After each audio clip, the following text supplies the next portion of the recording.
guys, and welcome back to my channel. I thought after a long break I would have to come back with something really strong, and I know that you guys really like the way I do my foundation reviews, so that's what I'm here to do today. I'm here to do another foundation review on a very controversial foundation. I know that it's a lot of people's holy grail, and then on the other side it's people who don't really like it at all. So I just want to see which category I belong in, or actually if I'm kind of neutral, like I like it or I like not. So before we get straight into this video, make sure to follow me on my social media, they will be down here. And of course, make sure to subscribe and click the little bell notification button, I think that's what it's called, to make sure you're notified next time I upload. And without further rumbling, let's get into the video.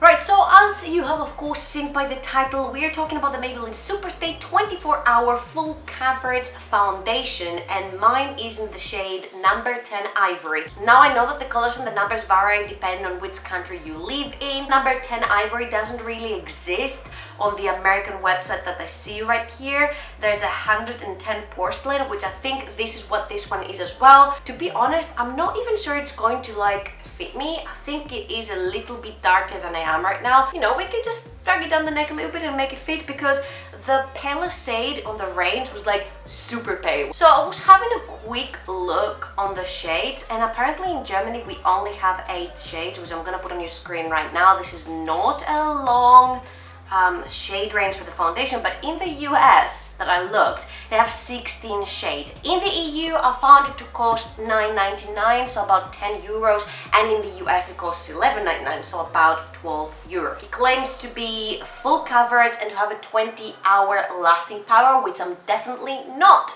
going to be testing out today. I mostly want to see how it sits on my face, and I'll probably test it for 7 to 8 to 9 hours, like however long my day lasts today, but I'm definitely not going to be testing it for 24 hours. I'm not Nikki Tutorials. Putting my hair back on a ponytail, best decision I've made today. I'm going to be applying it with my Essence Beauty Sponge. I actually really love it. I feel like it doesn't really absorb too much product, which is great. So as always, I'm going to be priming half of my face with my Too Faced Hangover RX primer, and then half of my face will be just with my regular moisturizer and stuff. So I'm going to be priming my right side, and I hope I remember, because at the end of my reviews I barely remember which side I have primed, so hopefully this time I remember. By the way, my skin has been playing me lately. I don't really know if it's dry, if it's oily, if it's combo. It has days where it's dry AF, and then I will moisturize it, and then in 2 hours it will be an oily mess. There are days where I have normal skin, and then all of a sudden it kind of like produces oil. Every time I've been trying to apply foundation, it gets super oily super quickly for some reason. So let's keep in mind that I have combination skin. I'm gonna try to work with one pump first on the unprimed side, so I don't transfer any of the primer through to the other side. From how I feel it applying right now, it is a thick foundation. Guys, this is orange. By the way, if you guys have seen a lot of my foundation reviews, I tend to go out of frame a lot of times, and that's because I can't really see very well far away. I do have glasses, but like I can't wear glasses and do my makeup, and I definitely don't have contacts, and I haven't looked into it. So far though, so good. It seems to be applying nicely. It definitely is not my color, so I feel like I'm gonna have to drag it quite far down my neck. So now let's do one more pump on the primed side of my face. If you remember, I am obsessed with the Dream Satin Liquid Maybelline foundation that I just tried out recently, and if you haven't watched it, I will link it down below, because I'm doing some like insane close-ups, and you can definitely see how amazing this foundation looks. I will leave it in a card, and I will definitely be linking it down below as well. I literally used a pump on each side, and definitely on the primed side it feels like I used way more than a pump. My foundation is definitely much darker than me. Oh my god. We're gonna have to use a lot of concealer to fix this. Before of course I go on with the concealer, I'm gonna give you guys a very real close-up to see how it actually applies on my face without any powder or anything, because I know there's quite a few of you out there that actually don't use your foundations with powder, so you can get a good look of how it looks when applied on primed and unprimed side. So I have turned down the exposure as well, and here you can see it actually looks really nice. Apart from the fact that it's too dark for me, it actually looks amazing. Like on my forehead, it looks amazing. On the primed side, it looks amazing. And that's the unprimed side. It's gone a little bit dry around my nose, which is I'll say it over and over again, which is my problem area. A lot of my foundations go dry around that area, so I'm not too mad. It's a little bit dry around here. It will fix with concealer and with powder later. I changed a little bit the color balance, and now you can see exactly that it's a little bit too orange on me. Let's try to fix it a little bit with concealer. Of course, for concealer, I'm going to be using my Catrice Liquid Camouflage in the shade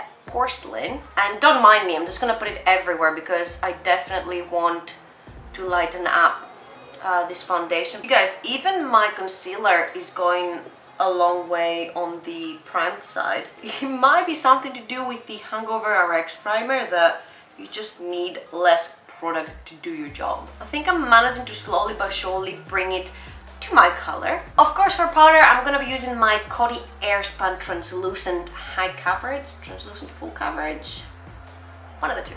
I just don't feel like this foundation needs a lot of powder because it's already very matte on my skin.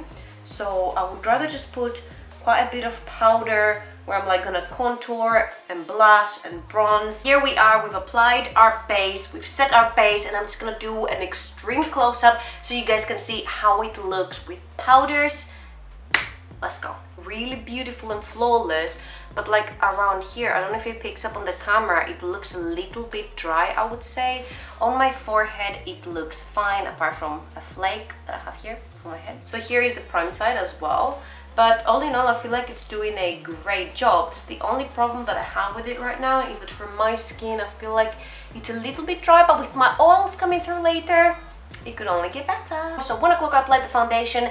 Now I'm gonna go film another video and I'll be back when my makeup is fully completed to see how the foundation is still standing, you know, with blush, highlighter, eyeshadows, brows, like everything, if it's still holding on. And of course, after that, we're gonna have 1 or 2 check-ins depending on the day and depending on how late I decide to keep doing my check-ins. So yeah, I'll see you in the next check-in. So I'm back and I have finished all of my makeup, and right now it's the truth time. Has it gone oily? Has everything applied properly on my skin? Has the highlight picked off my foundation or anything?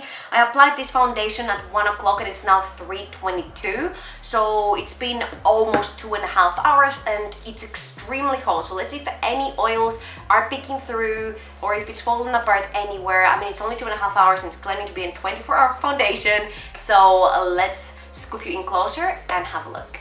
So as you can see, this is the unprimed side and the foundation looks pretty flawless still. It hasn't gone any oily, even though I'm literally burning right here and melting. It just looks really good. It hasn't faded anywhere.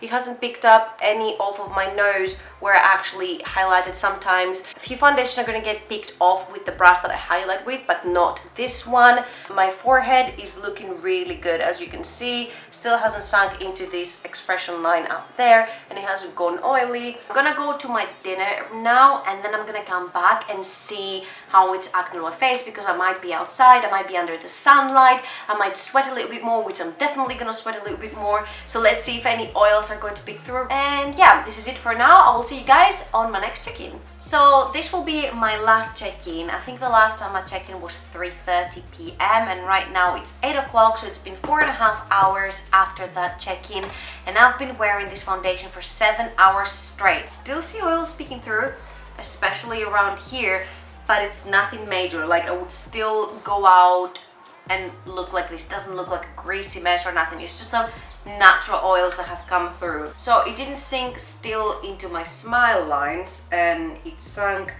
the tiniest bit into this expression line up here. It looks alright, it looks smooth, it hasn't faded from anywhere. And mind you, I've been like scratching and picking on my face the whole day, because when I'm hot, I feel like I'm doing it right now. When I'm hot, I'm feeling very itchy, so I felt like scratching parts of my face. So if you see a patch missing from a foundation when I do the close-up, you know what, I've probably scratched it away. Now you can see how in this area around here it has gone a little bit cakey. It didn't fade anywhere down here, it didn't like fade anywhere here.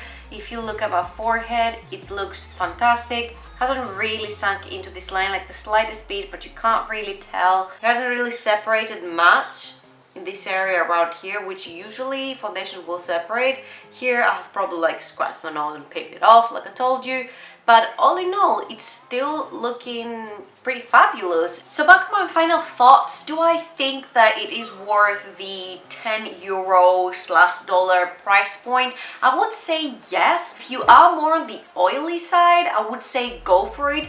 But again, I didn't feel like if you were dry, it wouldn't go well onto your skin. I just feel like with a moisturizing primer, you will be fantastic, and just don't set it as heavy as somebody with oily skin would set it. On the primed side, the product went more the distance. It's like I used less product, while on both the sides I used just 1 pound. I will definitely be wearing it again, and definitely on a day where I'm not sweating as bad as I'm doing right now. I hope you enjoyed this review. I hope you learned something about this foundation, and now you know if you want to buy it or not. Thank you so much for watching, and I'll see you on my next video.